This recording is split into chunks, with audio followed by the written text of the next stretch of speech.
My name is Savannah Rose, and I'm currently one of the fastest growing American content creators on the Chinese social media platform Rednote, also known as Little Red Notebook or xiaohongshu. I wish I could tell you how I did it or know exactly why, but I really don't.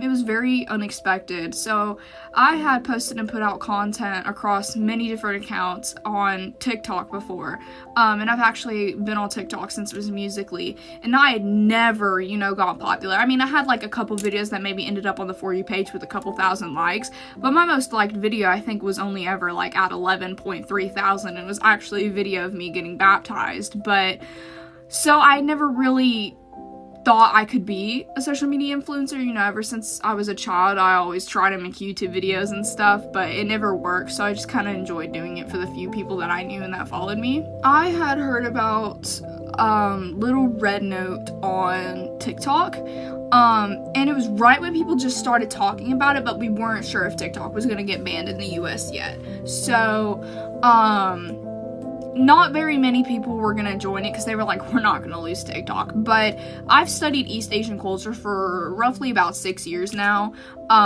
I speak Korean, and I went to a Korean language school after I graduated high school. So I've been most educated about South Korea since I, grew up around Koreans, but I'd always enjoyed learning about different cultures and countries all across East Asia. So I take every opportunity I get to be more educated. So when I saw kind of what Red Note was about, I took it as my opportunity to learn more about China. So I decided to download it for the hell of it.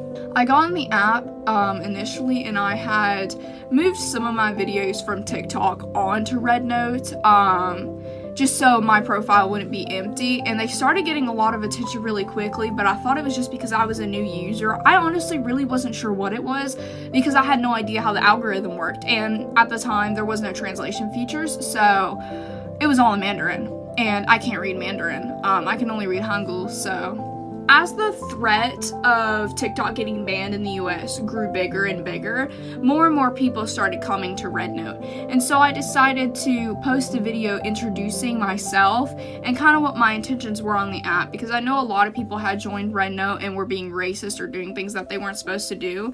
And it breaks my heart that people do that. But I wanted the Chinese people to know that it was not my intention to come on their app and intrude and like colonize, if that makes sense.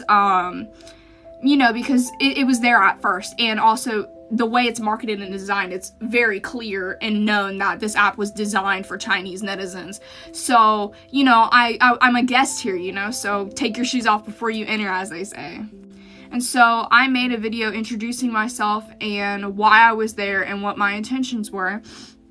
And I'd also said if they wanted me to post something explaining more in detail about the TikTok ban, that I would. Today, January 16th, I think. This means that video is probably about 4 or 5 days old. It sits at 3.3 million views and about 150,000 likes, and I want to say like 40,000 comments. It's insane. That video grew rapidly. From the moment I posted it, it skyrocketed, and it is still skyrocketing as we speak. Every time I open the app, like, my notifications are literally like this. I clear them out and they just keep coming and coming and coming. It's insane.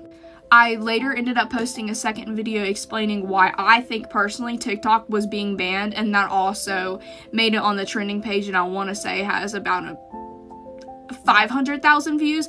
I would have to look, but I know it got quite a bit of attention too. And so because of that, my followers started growing, and I posted other things too, not related to America, because at first I was still trying to learn about the algorithm. So I tried posting like normal lip syncing videos like you would see on TikTok, and they did okay, but not as well. And then like I posted some where I was like sharing my favorite song lyrics, but I would put Chinese captions on them, and that I think is one of the main reasons why I grew as quickly as I did, was because I was told that I was one of the first American influencers on the app to put Chinese captions in the videos.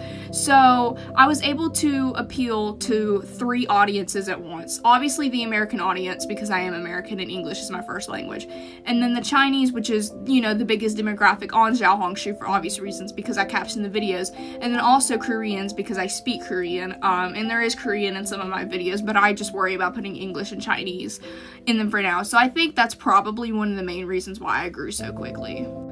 I just can't believe it, and it's a dream come true to think that almost 100,000 people like the content that I put out. You know, it's crazy to me when I stop and think that 100,000 people looked at my face, my videos, and my content and said, I'm gonna follow her.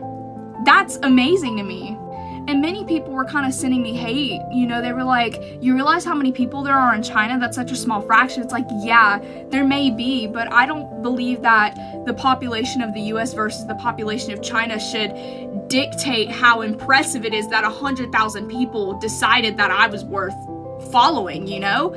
And again, this may just be because I'm not used to this. I really never expected this, but I am sincerely grateful for every single one of my followers, because you think about that, 100,000 people, that's so many people. That's a lot of people.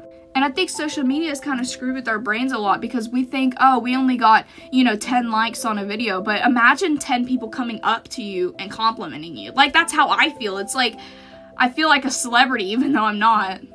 I think another reason too why I was able to grow so much quicker here than I was in TikTok was also because the kind of content that I like to watch personally and the content that I put out, I feel like would just not appeal to Americans. Now, I mean, I'm not saying Americans can't enjoy it, but I post, vlogs and content about American life, and if Americans already know that, they're not going to want to watch it. Like, I post things about, like, going to Waffle House, or, I'm going to make videos about, prices at the American grocery store, what a day-to-day life looks like in America. They ask me several questions all the time about average salaries and what the homeless situation is in America. So, I mean, those are things that us as Americans, we already know plenty about, so why would we go out, looking for videos like that? I see many Americans, they'll go and they'll watch, videos of, like, people in Japan showing what they can get at 7-Eleven, or, like, going to the dollar store in Korea.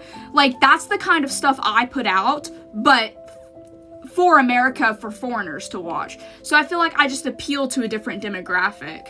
And my biggest demographic is in East Asia. It's, China and Korea, but I also have a demographic of quite a bit of Europeans. I have several Russians and Germans as well. I'm not sure of every single country. Of course, I would have to go through my, my creator stats, but yeah, I want to sincerely thank you all. I know many people probably won't be able to see this video as it's being uploaded on YouTube, and I know YouTube is banned in a lot of countries, but for those of you that are seeing this now, and to all of my fans in xiaohongshu, I want to give you the biggest thank you of my entire life, because this is sincerely a dream come true, and I will make you a promise, and my promise to you is to bring you authentic and real life videos and vlogs about America and American culture, as well as my own personal life, while respecting the values and cultures and customs of the Chinese people and people all across Asia. I look forward to continuing this journey of doing culture exchange for tens of thousands of people all across the globe. And I promise you to do my best to stay educated and respect you as you have respected me. But thank you so much from the bottom of my heart for everything, and 谢谢.